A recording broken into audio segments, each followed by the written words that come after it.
തെരഞ്ഞെടുപ്പിൻ്റെ വോട്ടിംഗ് നടക്കാണല്ലോ, രണ്ടാം ഘട്ടം. അപ്പം ഇങ്ങനെ ഓരോ ഭാഗങ്ങളിലായിട്ട് ഇങ്ങനെ സഞ്ചരിച്ചുകൊണ്ടിരിക്കുകയാണ്. എന്താണ് പൊന്നാനിയിലെ LDFിൻ്റെ സാധ്യതകൾ?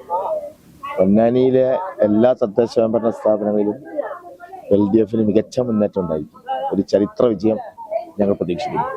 അതിൻ്റെ അലവലികൾ നാടെമ്പാടും നമുക്ക് കാണാൻ കഴിയുന്നുണ്ട്. വെളിയങ്കോട് നമ്മൾ പിടിക്കും. വെളിയങ്കോട് നമ്മുടെ ഈ ഭരണവിരുദ്ധ വികാരം വലിയ രീതിയിൽ ജനങ്ങളിലുണ്ട്. തീർച്ചയായും അതിനനുസൃതമായ സംഘടനാ പ്രവർത്തനങ്ങളും ജനങ്ങളുടെ ഇടയിൽ കൃത്യമായ രാഷ്ട്രീയ ക്യാമ്പയിനും LDF നടത്തിയിട്ടുണ്ട്. അതിന്റെ ഗുണഫലം ഈ തെരഞ്ഞെടുപ്പിലുണ്ടാവും. തീർച്ചയായും മതനിരപേക്ഷതയുടെ മണ്ണില് ഇത്തരം വിഷനാശിനികൾ വിതറുന്ന ആൾക്കാർക്കെതിരായിട്ടുള്ള വലിയ വികാരം മാറഞ്ചേരിയിലെമ്പാടും നമ്മുടെ മതേതര വിശ്വാസികൾ അല്ലെങ്കിൽ യഥാർത്ഥത്തിലുള്ള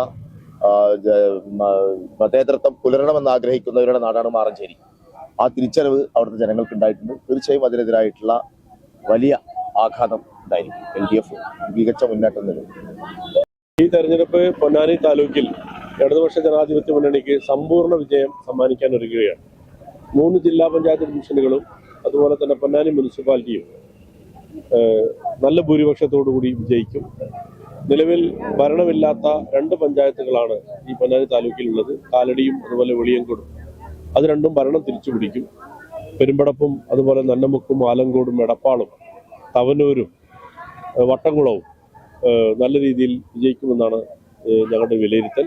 അങ്ങനെ പൊന്നാനി താലൂക്കിൽ ആദ്യമായി സമ്പൂർണമായ വിജയം ഈ തെരഞ്ഞെടുപ്പിൽ ഇടതുപക്ഷത്തിനുണ്ടാവുമെന്ന പ്രതീക്ഷയാണ് ഞങ്ങൾ പങ്കുവെക്കുന്നത്.